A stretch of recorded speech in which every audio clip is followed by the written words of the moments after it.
Pakistan stands on the precipice of its gravest internal crisis since partition, as coordinated violence erupts across Pakistan-occupied Jammu and Kashmir, with confirmed fatalities reaching 12 and injury counts exceeding 400. Islamabad confronts an existential challenge to its territorial control. The Jammu-Kashmir Joint Awami Action Committee has mobilized unprecedented street protests, demanding implementation of 38 specific reforms that strike at the heart of Pakistan's extractive colonial administration. These demands include abolition of refugee quotas, elimination of elite privilege systems, immediate implementation of hydroelectric revenue sharing agreements, establishment of autonomous legislative powers, and termination of federal interference in regional governance structures.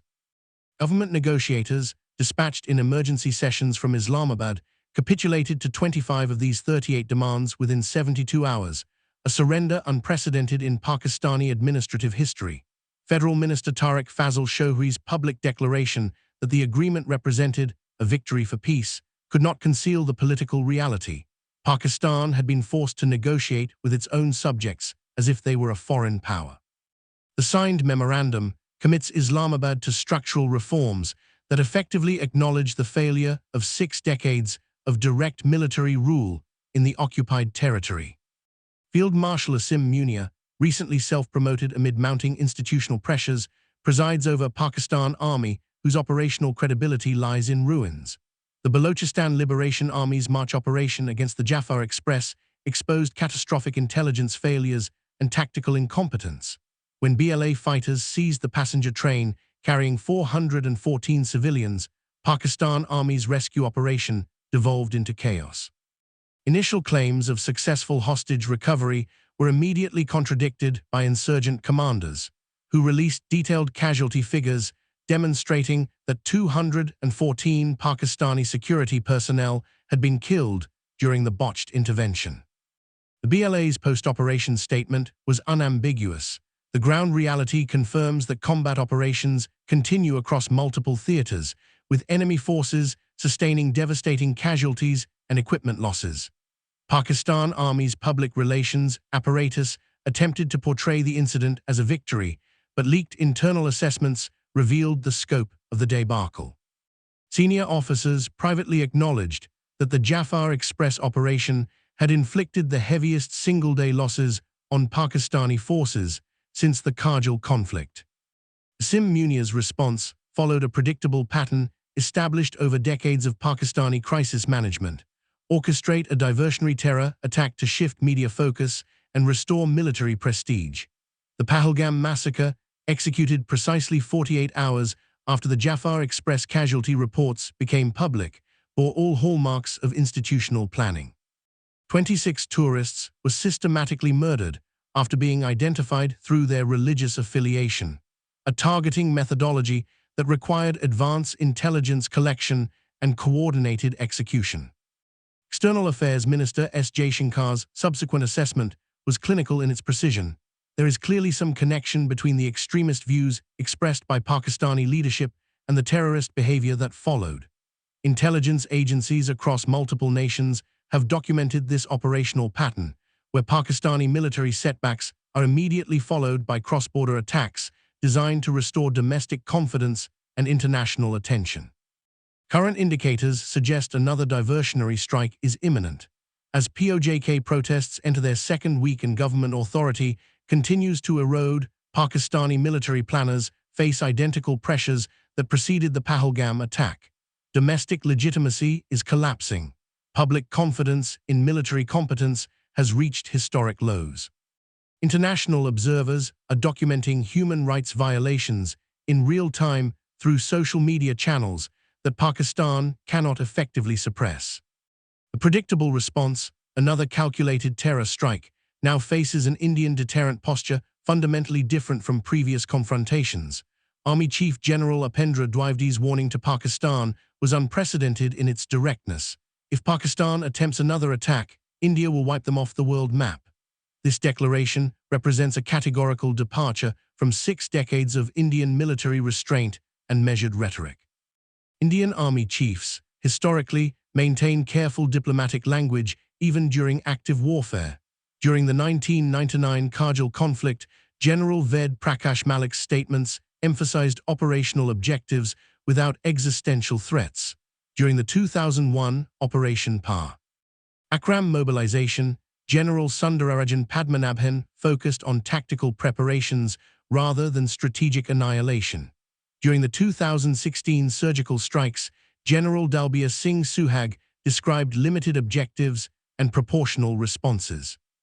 Dwivedi's explicit threat of total destruction marks the first time an Indian military commander has publicly articulated existential consequences for Pakistani actions. This shift reflects both operational capability demonstrated during Operation Sindhur and strategic patience exhausted by repeated provocations. The warning carries particular weight because Indian military culture prizes restraint and measured escalation, making public threats of annihilation unprecedented. ISPR's response revealed institutional panic beneath routine bluster.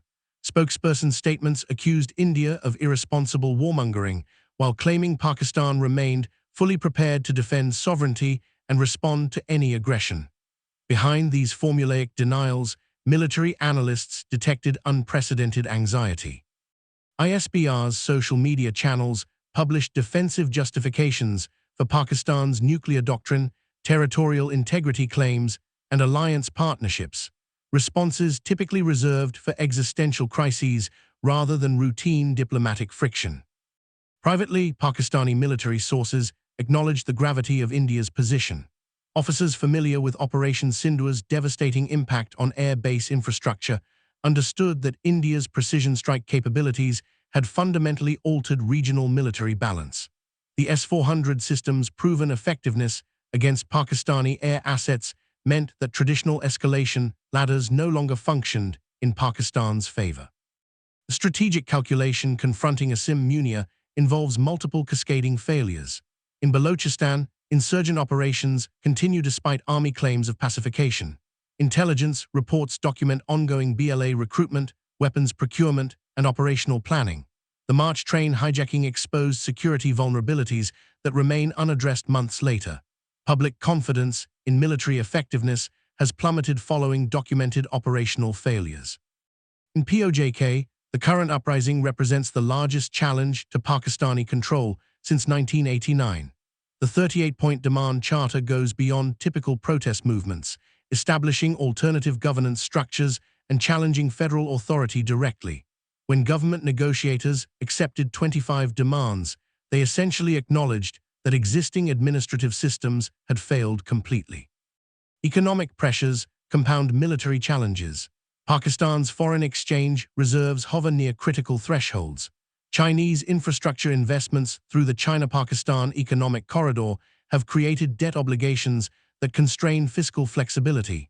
Military spending competes directly with social welfare programs needed to address legitimate grievances in occupied territories. International oversight has intensified following the P.O.J.K crackdown. United Nations Human Rights Council sessions have featured detailed testimony from affected populations. European Union parliamentary committees have condemned the use of live ammunition against peaceful protesters. Even traditional allies like China and Saudi Arabia have privately urged restraint and negotiated settlements. Indian intelligence agencies, learning from Pakistan's established operational patterns, have implemented comprehensive monitoring systems. Electronic surveillance tracks communication spikes between Pakistani military headquarters and forward operational bases. Satellite reconnaissance monitors troop movements and logistics buildups that typically precede cross-border operations. Human intelligence networks provide real-time reporting on Pakistani planning cycles. Border security protocols have been enhanced following specific threat assessments. Rapid reaction forces have been positioned at strategic intervals along the line of control and international border. Air defense systems maintain heightened alert status, with engagement authorities pre-delegated to forward commanders. Cyber warfare units monitor Pakistani information operations and prepare defensive and offensive responses. The doctrinal shift, represented by Dwivedi's warning, extends beyond rhetoric to operational preparation. Military sources confirm that India's response planning no longer emphasizes proportional retaliation or limited objectives. Instead, targeting lists include strategic infrastructure, command structures, and economic assets essential to Pakistani state function. The message is unambiguous. The next Pakistani attack will trigger responses designed to end Pakistan's capacity for future aggression permanently. Pakistani military planners now confront an impossible strategic equation. Domestic pressures demand diversionary action to rest, or military prestige and distract from administrative failures, but external response promises annihilation rather than limited retaliation. The traditional calculation that cross-border terrorism provides tactical advantages while strategic risks remain manageable no longer applies. Field Marshal Munir's position grows increasingly precarious as multiple crises converge. The P.O.J.K. uprising continues despite violent suppression efforts. The Balochistan insurgency maintains operational tempo despite repeated army claims of victory. Public confidence in military effectiveness has reached historic lows following documented operational failures. International pressure for negotiated settlements increases daily. The historical pattern of using terror as distraction faces its ultimate test. Pakistan's next move will determine whether the established cycle of violence continues or ends permanently. India's unprecedented warning leaves no ambiguity about consequences. The choice facing Pakistan is binary: genuine reform and de-escalation, or national annihilation. Contemporary intelligence assessments suggest that Pakistani decision-making has entered a critical phase. Military leaders recognize that traditional escalation management no longer functions. Political leaders understand that diversionary tactics may trigger existential consequences. Yet domestic pressures for action continue to build as administrative failures compound across multiple territories. The resolution of this crisis will establish new parameters for regional security architecture. If Pakistan chooses continued terrorism, India's response will demonstrate that state-sponsored violence carries ultimate costs. If Pakistan chooses de-escalation and reform, both nations may discover alternatives to the endless cycle of provocation and retaliation. The era of consequence-free terrorism is ending. Pakistan's leaders face their final choice: evolution or extinction. India's warning stands as both promise and prophecy. The next terrorist attack will be Pakistan's last mistake.